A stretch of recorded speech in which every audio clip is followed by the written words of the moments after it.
Hi everyone. Now we're going to revisit an example which we solved, I think it was the first month of class when we were looking at uniform acceleration in one dimension.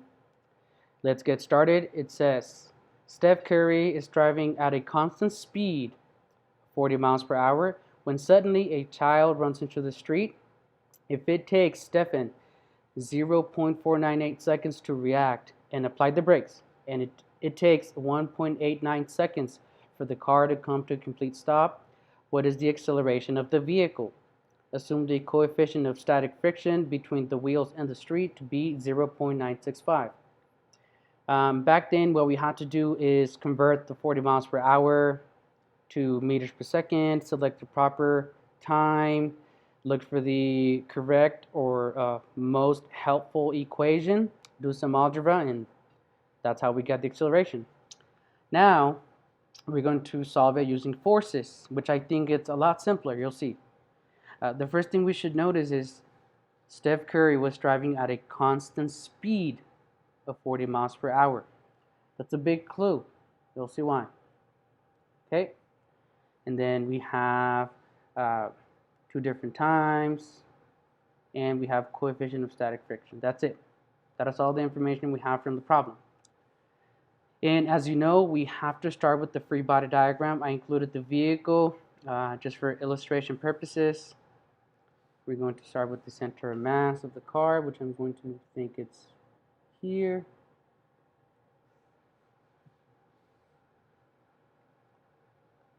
Now let's draw our vectors. So we have friction. So friction opposes motion. I'm going to assume the car he was driving to the right. So friction will be to the left against the motion of the vehicle. And we also have the weight of the car, right? Because the car is on the street. It's not flying around. So if we have weight, we need a normal force, which acts opposite to the weight of the car. And a lot of students forget this, the normal force, but we need it very much to solve this problem. Now let's make sure they are equal and opposite. There you go, that looks pretty good. Now let's label. Well, let me extend this one a little bit so you can see the direction.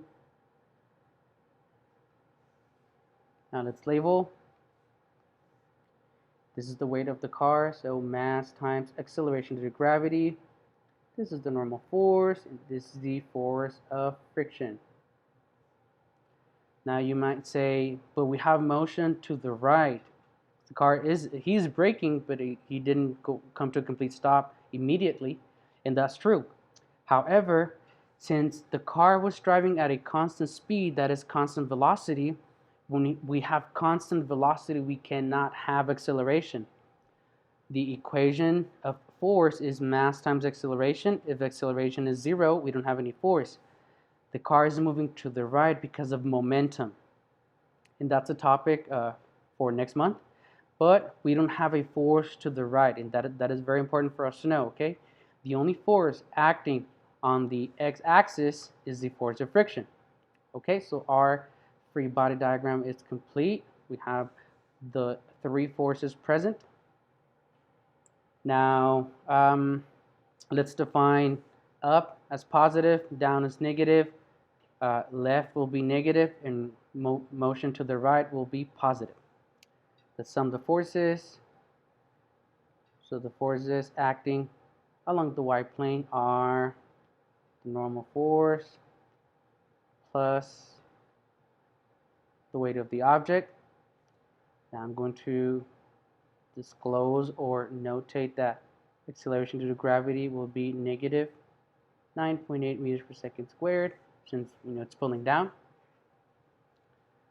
Now let's sum the forces along the x direction. Oh, and this will be equal to 0 along the y because there's no motion along the y direction. However, there is motion along the x direction.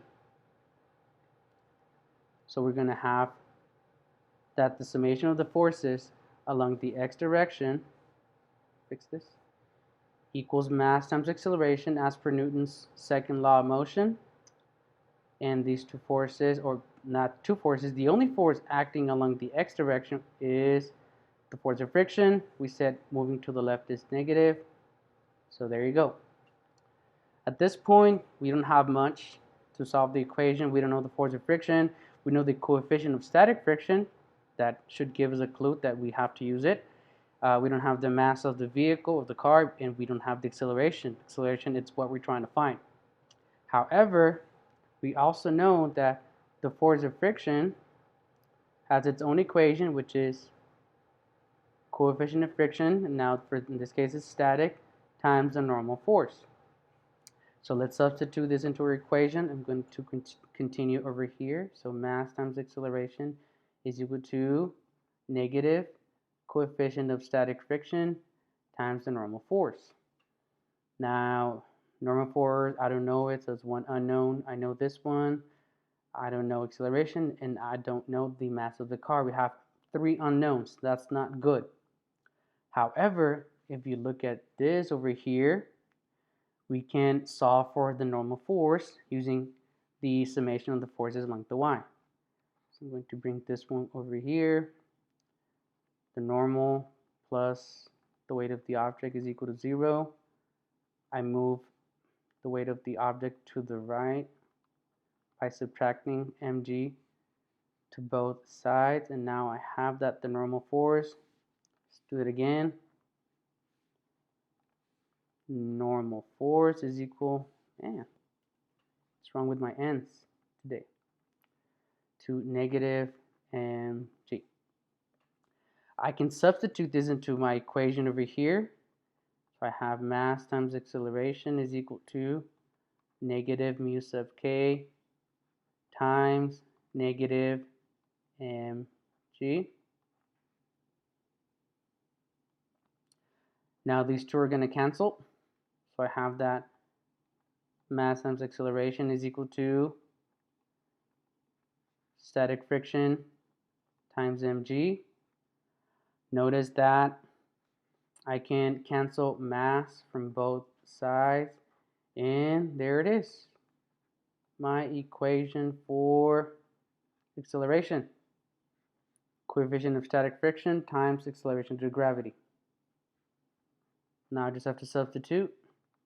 I know my coefficient of static friction over here, which is 0.965. And then I have acceleration due to gravity, negative 9.8 meters per second squared. So I already did that on the calculator. That is,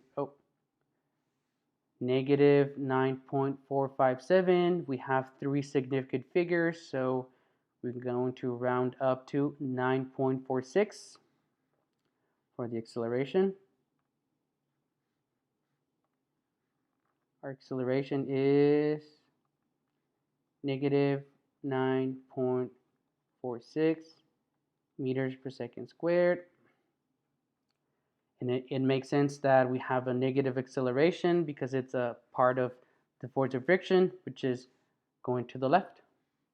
And that is it. I think this was a lot simpler than converting into meters per second, doing algebra. That's it. Very, very simple. Don't forget, free body diagram is very important. Pay attention to the clues within the problem. And that's it, class.